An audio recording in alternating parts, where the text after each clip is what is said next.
when you joined SpaceX back in 2002, was this a day like today even on your mind? Well, no, I didn't think it would be a $2 trillion company. I don't think any of us were looking that far ahead. But I think we always thought that, if we were successful, space is the next thing, and it was really gonna be big. But it's exceeded all of our imaginations, I think, at this point.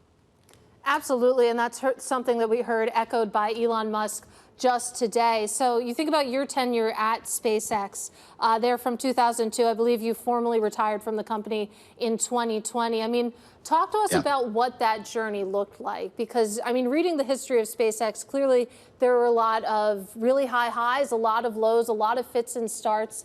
Would love to hear about the path to moments such as this one that we're seeing today.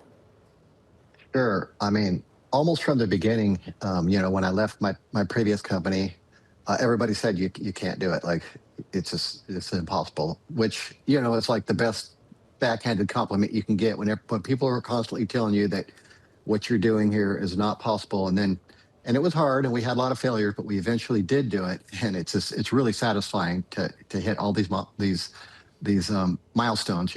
Making orbit. Bring a capsule to the International Space Station, landing a rocket, building, global internet, and there's new plans coming up. They're going to continue to do impossible things.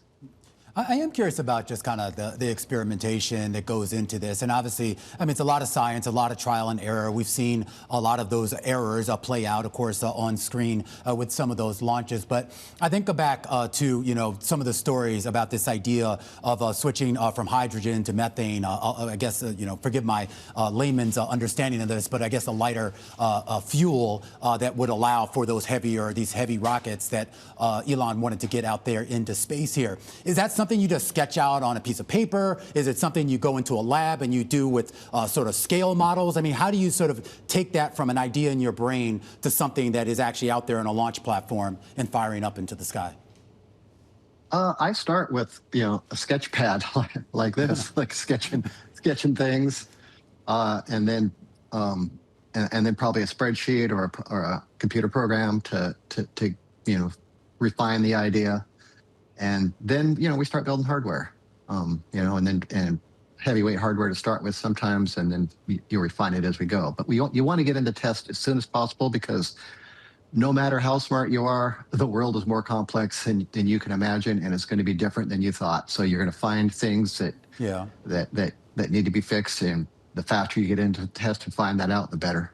Well, I am curious what else is on your sketch pad going forward, because I think about your current company that you started, Impulse, and this idea that, obviously there's still a lot to go with regards to our launch technology, but everyone's now focused on this idea of our sort of permanent presence in space, whether it's actually on a planet or in orbits or on the moon or wherever. And that's going to require a whole new set of vehicles and infrastructure and other things to further that along. You're one of many companies that seem to think that you've, if not figured it out, can figure this out sometime soon. How far along are we?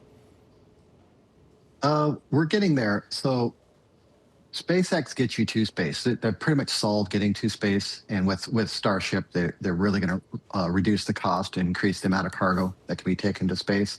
And my company, Impulse Space, is here to take that cargo to other places, to high energy places like to the moon, to Mars, or precisionally move things around to do rendezvous, things like that in space. That's what we're here for.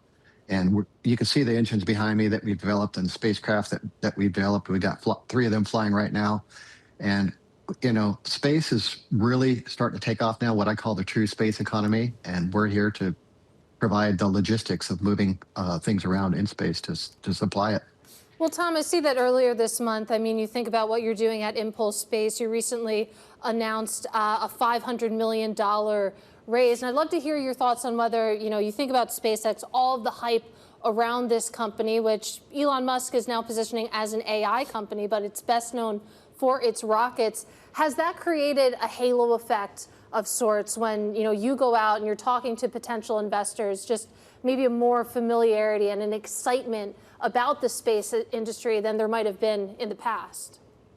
Oh, for sure. I think, since I started this company, we really see the acceleration of the space economy. There's, really based on, the baseline of SpaceX making access to space so much easier.